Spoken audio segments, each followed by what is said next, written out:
Hey, I'm Callie Lewis. You're watching Geek Brief TV. This is Brief 526.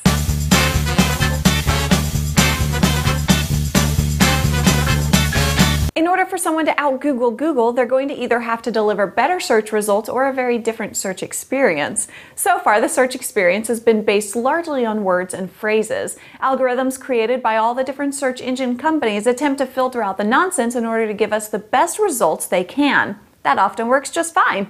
We search, we get an adequate search result, and we're happy. How many times, though, have you gotten frustrated with search results? Happens to me all the time, and it's for that reason I can't wait for May when WolframAlpha is released. WolframAlpha is a search project Dr. Stephen Wolfram has been working on for years. He says the problem with current search technology is that we can only get answers to questions that have literally been asked before. Dr. Wolfram says we can look things up, but we can't figure anything new out. The WolframAlpha project uses advanced algebra to calculate the answers people ask. Think of it as a calculator for semantic questions. It won't match your questions to documents that might contain an answer. It will, if it succeeds, give you an answer. I can hardly wait. If you're interested in the project too, bookmark WolframAlpha.com. I was on Ustream on Saturday when I noticed something new, the ability to stream live to your Ustream.tv account from an iPhone. After clicking through for more information, I found out a jailbroken iPhone is required. During the whole investigatory process, I learned about the CDS Store. The CDS Store plans to sell apps for the iPhone and iPod Touch that Apple won't approve,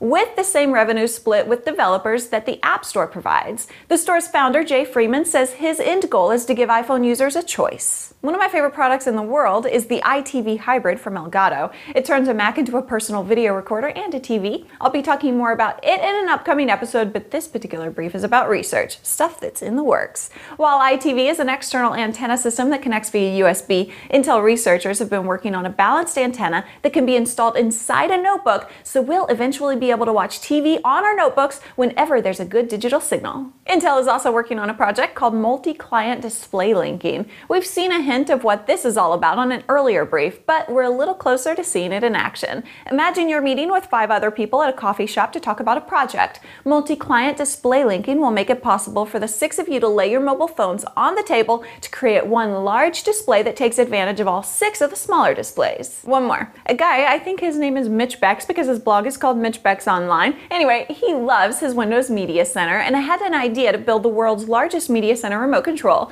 He took 2 Dance Dance Revolution mats for PlayStation 2, a converter box allowing him to attach them both to a PC, and then he wrote some code to map the supersized keys so they would correspond to the media center controls. You can copy his source code from his blog, mitchbecks.com. That's it. I'm currently in 5th place in the competition for the best job in the world. I appreciate your vote once a day at islandreefjob.com/Callie. Geek Brief will continue on the island if I win. Thanks for watching and thanks for using my promo codes GB1, GB2, or GB3 at GoDaddy.com when you buy a domain name for your next great idea. I'm Callie Lewis.